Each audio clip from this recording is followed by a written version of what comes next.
રાજ્યના પોલીસ વડાના આદેશ બાદ સમગ્ર ગુજરાતમાં પોલીસ ગુનેગારો પર કડક હાથે કાર્યવાહી કરી રહી છે.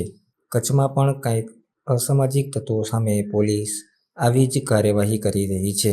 જોકે તે વચ્ચે અંજારના મેઘપર બોરીચી નજીક થોડા દિવસે 7 લાખની લૂંટની ઘટના બનતા સમગ્ર કચ્છમાં આ કિસ્સાએ ભારે ચકચાર સર્જી હતી.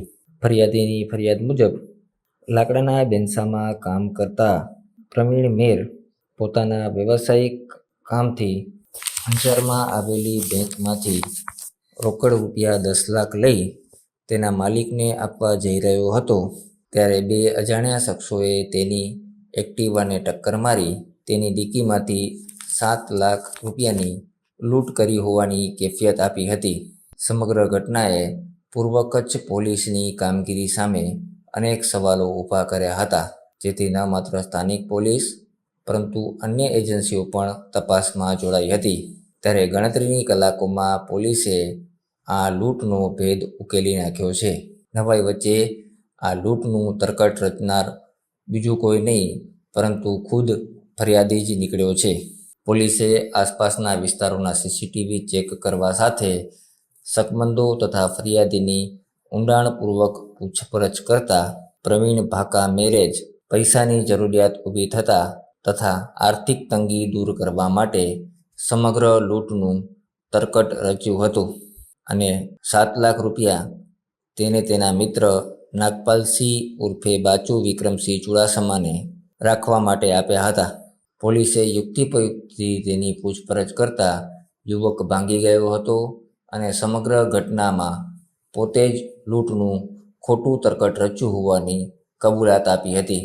પોલીસે ફરિયાદી એવા પ્રવીણની ધરપકડ કરી લૂંટના તરકટમાં ગયેલ તમામ પૈસા રિકવર કરી વધુ તપાસ હાથ ધરી છે. પોલીસની પ્રાથમિક તપાસમાં આર્થિક તંગી દૂર કરવા તથા પૈસાની જરૂરિયાત ઊભી થતાં યુવકે આ લૂંટનું તરકટ કર્યું હોવાનું પ્રાથમિક રીતે સામે આવ્યું છે. આમ ગણતરીની કલાકોમાં પોલીસ સામે સવાલો ઊભા કરનાર લૂંટનો ભેદ ઉકેલાઈ ગયો છે. પૂર્વ કચ્છ જિલ્લા પોલીસ વડા સાગર બાગમરે આ અંગે સિલસિલાબંધ વિગતો આપી હતી. ગઈકાલે સાંજની દરમિયાન અંજાર પોલીસ સ્ટેશનના મેઘપર બોરીચી ગામના અંડરપાસ પાસે એક ઘટના બનેલ હોય એવી પોલીસ સ્ટેશને જાણ થઈ હતી, જેમાં એક વ્યક્તિ ઉપર જે એ બાઇક એક્ટિવા ચલાવતા હતા એમના પાસે પાછળથી બે લોકો આવીને એમને બાઇક ઉપર ધક્કો મારીને એક્ટિવાને ધક્કો મારીને એમને પાસે જે ડિક્કીમાં પૈસા હતા એ પૈસા જે છે કાઢીને લઈને નીકળી ગયા હતા એવી હકીકત જણાવેલ હતી, જેમાં 7 લાખ રૂપિયા જેટલા પૈસા હતા.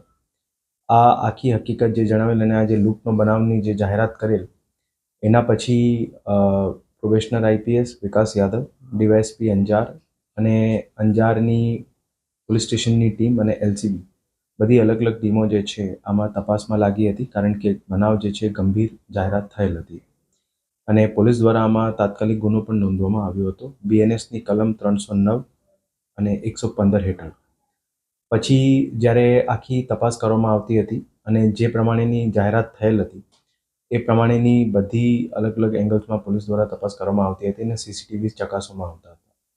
પણ જે રીતની હકીકત જે વ્યક્તિ દ્વારા જે ભોગ બનનાર દ્વારા જણાવવામાં આવેલ હતી એ રીતની હકીકત સીસીટીવીમાં કોઈ પણ હિસાબથી ફળદાયક જણાતી નથી અને એમાં જે વસ્તુઓ જે છે એનું કોઇન્સિડન્સ સીસીટીવી ફૂટેજ દરમિયાન કોઈ મળતું નથી હતું.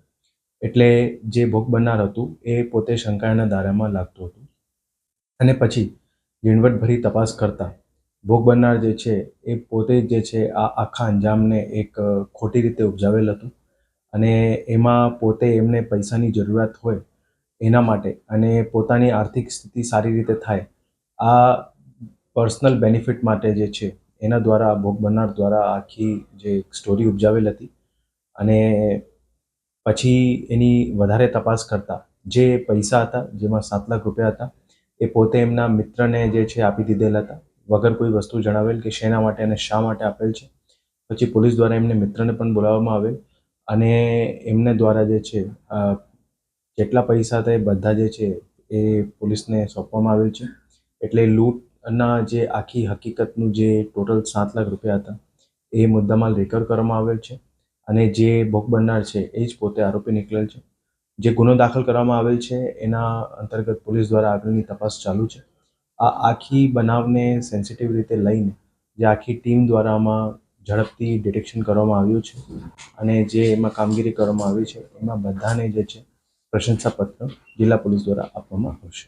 એ જે પૈસા હતા એ પૈસા પોતે અંજાર શહેરના જે માનવ સ્ક્વેર જે છે ત્યાં એક ઇન્ડસઇન્ડ બેંક આવેલો છે સામે, ત્યાંથી 10 લાખ રૂપિયા લઈને જે છે બેંકથી નીકળેલ હતો, જેમાં 3 લાખ રૂપિયા એમના અલગથી સાઈડમાં રહી ગયેલ હતા અને 7 લાખ રૂપિયા જે છે એ આમને પોતાની જરૂરત માટે આજે આખી સ્ટોરી ઊભી કરવામાં આવેલ એમાં એમને મિત્રને આપેલા હતા. એ પૈસા એના પોતાના જ હતા? એમના પોતાના નહીં હતા. જે એ બેન્સામાં જે કામ કરતું હતું એમના માલિકના પૈસા હતા જે એ ત્યાં બેંકમાંથી જે છે વિડ્રો કરવામાં આવેલા હતા.